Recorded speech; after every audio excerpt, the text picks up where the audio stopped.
इतिहास, शिल्पकला, धार्मिक महत्त्व आणि जैवविविधतेने नटलेली आपली आजची भटकंती. पुणे स्थानकापासून 12 किलोमीटर अंतरावर बाणेर रोड जवळच श्री बाणेश्वर देवस्थान वसलेले. टेकडीवरील तुकाई देवी मंदिर तर आपण रोडवरूनच पाहू शकतो. इतक्या गजबजलेल्या ठिकाणी शेकडो वर्ष जुनी लेणी असणे क्वचितच पाहायला मिळते.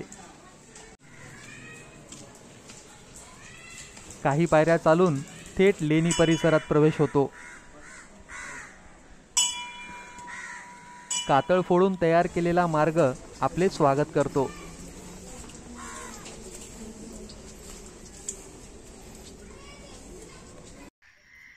लेणीमध्ये व परिसरात अनेक कातळ शिल्पे, वीरगळी, मूर्त्या पाहायला मिळाल्या.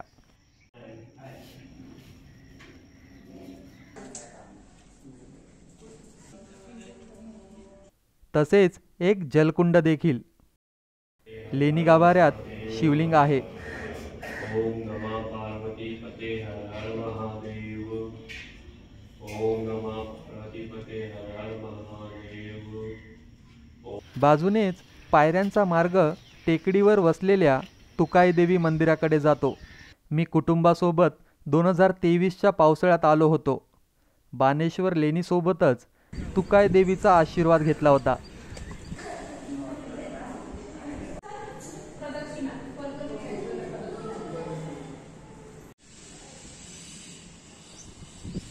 या मंदिराच्या मागील बाजूनेच पाषाण गावाकडे जाणारी सुंदर जंगल ट्रेल आहे.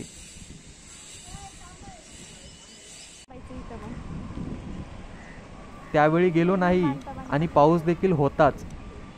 पण आता मात्र हा प्रवास अनुभवायचा होता.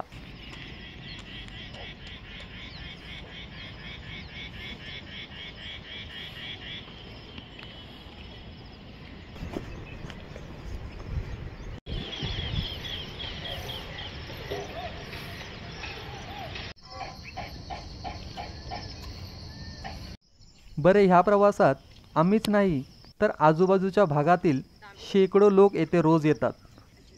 फक्त अंग कसरत म्हणून नव्हे तर वृक्षारोपण, वृक्ष संवर्धन तसेच अनेक पर्यावरणपूरक उपक्रम राबवण्यासाठी.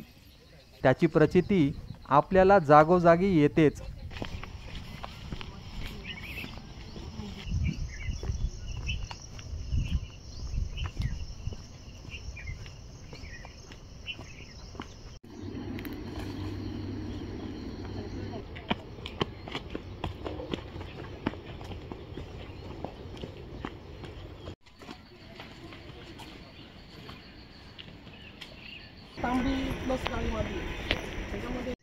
संपूर्ण बाजूंनी शहरी वस्तींनी घेरलेल्या या ठिकाणाच्या वनस्पतींची जैवविविधता नक्कीच वाखाणण्याजोगी.